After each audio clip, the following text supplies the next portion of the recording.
Tamil cinema ரசிகர்கள் அனைவருமே ஆவலுடன் காத்திருந்த விடாமுயற்சி படம் நாளைக்கு வெளிவர இருக்கிறது. இதுவரை நடந்த ஃப்ரீ புக்கிங்ல 25 கோடிக்கு மேல் உலக அளவில் வசூல் செய்துள்ளது என சொல்லிட்டு இருக்கிறாங்க. இந்த நிலையில விடாமுயற்சி படம் உலக அளவில் முதல் நாள் எவ்வளவு வசூல் செய்யும் என குறித்த தகவலும் தற்போது வெளியாகிருக்கிறது. விடாமுயற்சி படம் தமிழ்நாட்டில் மொத்தம் 1000 தியேட்டர்ல வெளியாகிறது. சிறப்பு காட்சி அல்லாமல் ஒரு நாளைக்கு மொத்தம் 4 காட்சி என்கின்ற கணக்குல முதல் நாளில் 4000 காட்சிகள் திரையிடப்படும் என எதிர்பார்க்கப்படுகிறது. இதை வைத்து பார்க்கும்போது முதல் நாளில் மட்டுமே தமிழ்நாட்டில் 30 கோடிக்கு மேல் வசூல் வரும் என எதிர்பார்க்கப்படுகிறது. மேலும் வெளிநாட்டிலிருந்து ஒரு 15 கோடி வசூல் வரும் என்றும் கர்நாடகாவில் இருந்து 5 கோடிக்கு மேல் வசூல் வரலாம் என எதிர்பார்க்கப்படுகிறது.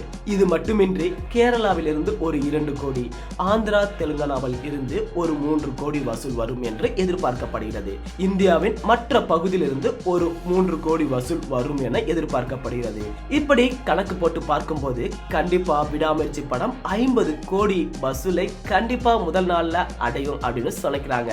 இது மட்டும் இல்லாமல் இந்த படம் முதல் நாளில் 60 கோடி வரை வசூல் செய்யலாம் எனவும் எதிர்பார்க்கப்படுகிறது. ஒருவேளை ரசிகர்களுக்கு படத்தின் கதை பிடிச்சு போச்சுன்னா கண்டிப்பா இது அஜித்தின் முந்தைய படங்களின் சாதனை முறியடிக்கும் ரெடியா இருக்கு அப்படின்னு சினிமா வட்டத்துல பேசிட்டு இருக்கிறாங்க.